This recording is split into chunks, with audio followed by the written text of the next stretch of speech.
Hey guys, how you doing? It's Josh Valentine. I hope you've enjoyed the last few videos we've had. We talked about these 3 points behind me. For those that didn't watch it, I'm a previous multi-location franchise owner. We're an industry concept creator, and we're no longer part of the traditional business world or the franchise world. We love it and have a passion for it, and we understand it.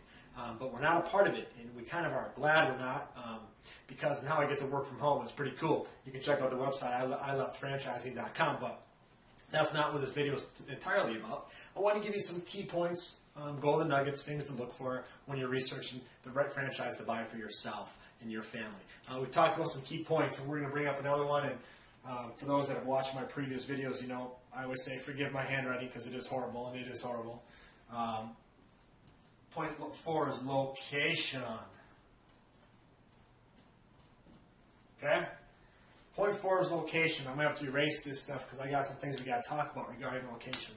When you're going into the franchise world and you've decided that, yes, you have passion for the industry, they qualify for you, and the numbers are right, now it's about site location. It's about trying to find the right site for your business. Guys, oftentimes people are focused on just high traffic areas, maybe good exposure, main and main. Okay? You need to really analyze your business. You need to understand the total demographics of your customer.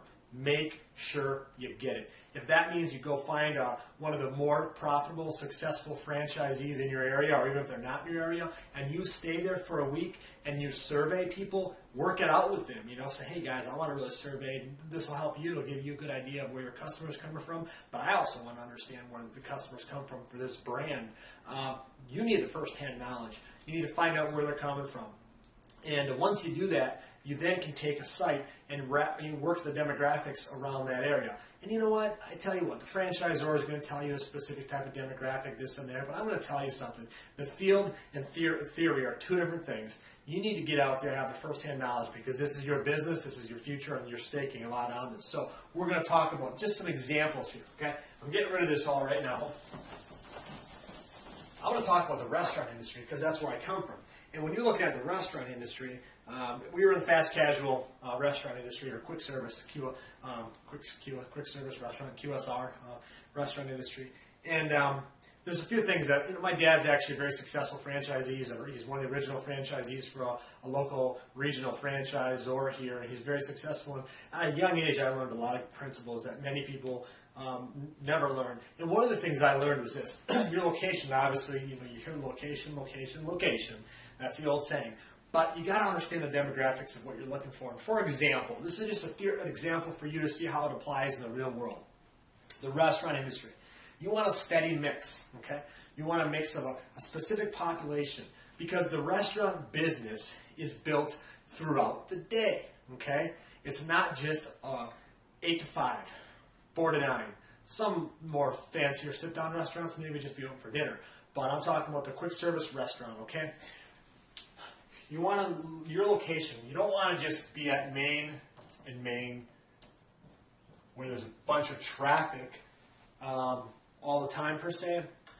You want to be in a position where people are going to be stopping by your location because of convenience, because of logistics, because it works within their life. Okay? Same thing with whatever industry you're looking at. Oil change, bakery, I don't know. You can wrap this thing around your own deal. First thing you want a steady mix of what we're going to call retail. I might be writing that too small. If I am, I apologize. That's retail. You want a steady mix of what I'm going to call corporate. You want a steady mix of what I'm going to call commercial. Oh, I spelled that right. And you're going to want a steady mix of what I would say of residential. Okay, in the restaurant deal, restaurant business, fast service, or quick service, fast casual. I'm not talking like a Mickey D's or something. I'm talking more a little healthier food, kind of a nice environment to sit down, but yet fast service. Retail, corporate, commercial, residential. You want a steady, solid mix because what's going to happen is you're going to have the retail locations, the retail establishments that really pull in customers when? During peak shopping hours. Okay? peak shopping hours, seasonally as well, the weekends and whatnot. You're going to have that retail mix around you in which you're going to pull from people that are shopping locally around your establishment. Okay. Corporate to me is like a business park, corporate business park, where you may have, like, if you look, this is an overview of like a park. You're gonna have a few roads, like this, and maybe a court over here. I don't know what's on, but then in there you're gonna have office building 1, office building 2, office building 3, office building 4. You're gonna have office 5, office 6. You're gonna have a big corporate office, AT&T right here. You're gonna have another office right here. Okay, and these are built how? Vertically. So what does that mean? There's a lot of people in this segregation, this little area, okay, of a corporate park. Those people are going to be your customers typically during your lunch hour. In the restaurant business, you have a massive lunch hour, you usually have a good dinner rush, right? Well, those are going to be your people in that time. In retail, you're going to kind of get scattered throughout the day. And the corporate people are going to be majority on your lunch hour. But in addition, they have to go from work to where? Home. That's why when they come during your lunch hour, you really push your pickup service, because here's what's going to happen. Honey, I got to take the kids to this, to this, to that. Can you pick up dinner on your way home? Oh, Joe Smith's restaurant or whatever, XYZ business, has a great call-in service. I'm going to call them. It's convenient for me. See what I'm saying? So that's an idea with the restaurant industry. The next thing is commercial. Commercials take that same concept, okay, of a segment of an area that's dense in population, and you're going to have that same concept, but these are called industrial parks, which means they're bigger manufacturing, warehousing, shipping, printing facilities, okay, which houses typically 3 shifts of employees, which then will give you a steady flow of customers throughout your day. In addition, a lot of these big companies have incentive programs for safety and whatnot, where you can get in and you can be part of that sponsored program where they'll bring in food and buy lunch for every shift if they go X amount of weeks without getting an injury. Just an example, that's commercial, or what you would call an industrial park. Residential. Well, when is that going to be good? The residential people on their way home, we talked about. People, after the kids get home from school, then they go back out for their activities. Now they're out and about in your area because they got a softball game, a soccer game, a football game.